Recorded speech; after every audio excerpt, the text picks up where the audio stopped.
It's Robert Harlan here. After 34 years on the federal bench, I thought I'd seen every kind of betrayal a man could face. But nothing prepared me for what happened at my own 45th wedding anniversary party. Picture this: the backyard of our Virginia home lit up with string lights, laughter floating through the warm June air, old friends and family raising glasses. My wife Elizabeth looked beautiful in her blue dress, smiling like the day we first met. Then, right before the big toast, I caught my own son Michael dropping something into my champagne flute. My stomach dropped. Without missing a beat, while everyone was distracted, I quietly slid my glass over to his spot and took his instead. 20 minutes later, he started to feel it. If you're new here, welcome to Behind Dad. These are the real stories from a lifetime most people never see. If you like honest, no-filter life lessons from a guy who's been through it, hit that subscribe button right now and turn on notifications. We're just getting started. Let me take you back so you understand how we got here. I grew up in a small town outside Richmond. Worked my way through law school nights while holding down 2 jobs. Became a prosecutor known for being tough but fair. Then, at 38, I got appointed to the federal bench. Life looked perfect on paper. Elizabeth and I raised Michael and our daughter Sarah in a good home. I made sure my kids wanted for nothing. But maybe that was part of the problem. Michael was always the golden boy. Star athlete in high school, graduated top of his class, went to a great college. Then things shifted. He started running with a fast crowd, flashy cars, late nights, and money that didn't always add up. I warned him more than once. Judges see what happens when young men think rules don't apply to them.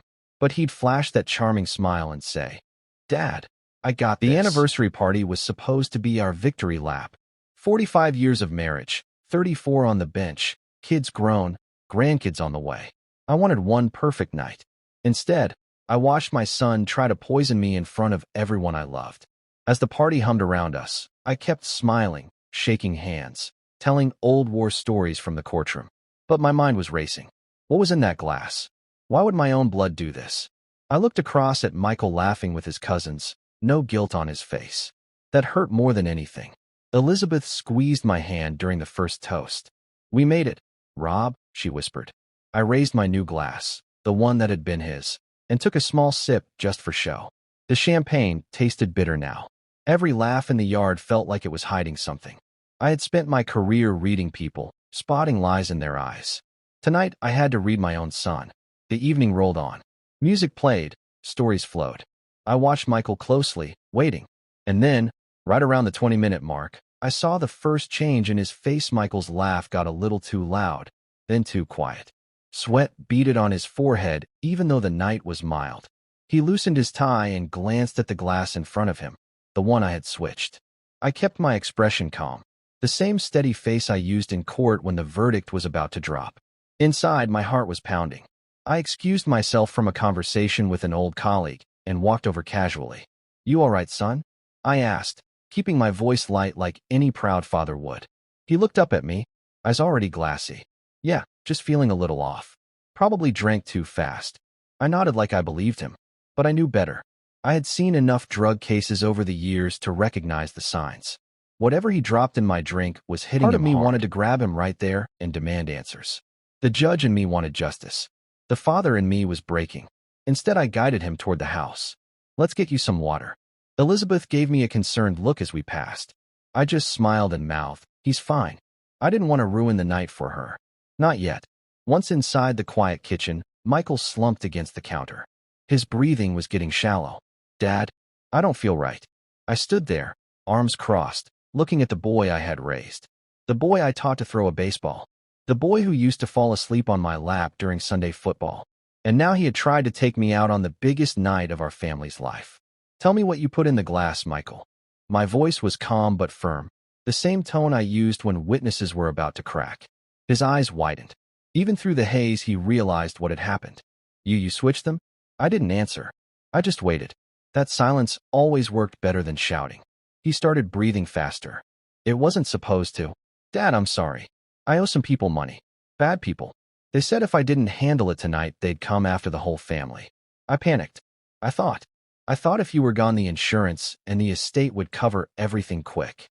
The words landed like punches. My own son had planned my death for money. I poured him a real glass of water and set it down hard. You thought killing your father would solve your problems?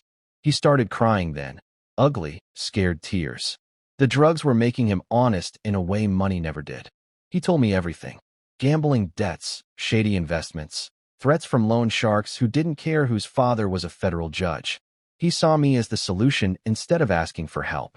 I stood there listening, 34 years of courtroom wisdom colliding with a father's broken heart. The party kept going. Laughter drifted through the windows while my world cracked open in the kitchen that I didn't call the police right away. Not on my own son. Not on my own night.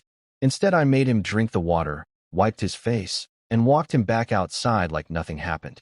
I told Elizabeth he had a little too much to drink. She bought it because she still trusted our family. The rest of the party became the longest performance of my life. I gave the big toast, talking about love, loyalty, and second chances. My voice didn't crack once. Michael sat in the corner looking pale, eyes darting to me every few seconds. He knew the real verdict was still coming. After the last guests left and Elizabeth went to bed, I sat Michael down in my study, the same room where I used to help him with homework. The oak desk between us had never felt bigger. You have two choices, I told him. One, I call the authorities tonight. You face charges, lose everything, and probably drag this family through the mud. Or two, you let me handle this my way. You come clean completely. We get you into real treatment. You work off every dime you owe legitimately, and you never lie to me again. He chose option two.